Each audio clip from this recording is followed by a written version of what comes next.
لیکلی وي چې یاره موږ په مزدور به راټولې کړی چې د حساب خو زه خدای دې څه وکړو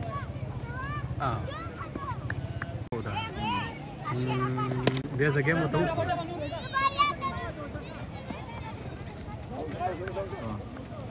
زه ګیم ورته بیا وښودو اورې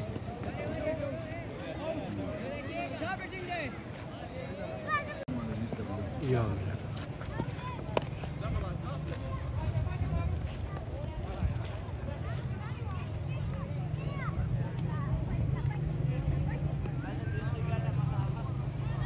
بیګا پیسې را جمع شوي دي چا دا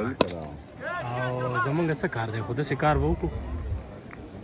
ډېره غټه ګڼه ناسته ده او ټول خلک تا یادوي چې یاره دا پاچا صاحب ښه سړی دی خبره ومني چېرته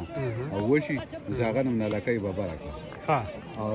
بس جي به خدای به شي په تا به چې دغه څاروي د بیمارۍ نه ډک کړي او کسانو راوړي او نورو میلمانان چې دې طریقه مو جوړه کړه زبردست موږ ته ورته شي چې یاره دا څاروي دلته دفن کړی شي او په دې خاورې واوښتی شي چې بیا جراثیم نور څه ته منتقل کړي که نه شي او کال ورته چا کړی کال ورته د دغه هلک میلاو کړو د احترام هلک نه ده بیا ورته مونږ خبرو چې مونږ قاري صاحب له ورکړو د قاري صاحب لږ څه په تفصیل پوه دی ویلي انشاءالله دا چې سهار ما کسان او غټ ټریکټر په جومات کې ماسخوتن پاجا نماز بیا سبا ایستایي 100 روپۍ راټولې شوې نو بیا مونږ لاړو چې میټینګ ولرو سلیبال ته خو زه اوس رالم مال چې څه پوزیشن شوی پوزیشن خو دغسې شوی و که نه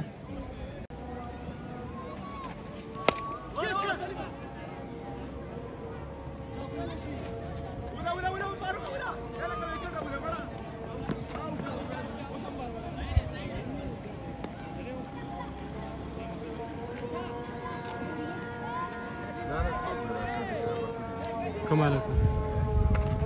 کم یو ابا جورا دی اخوانه شین پردو دا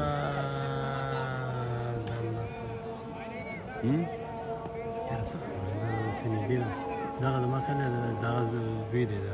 علمزیب هغه نه مړه دا بله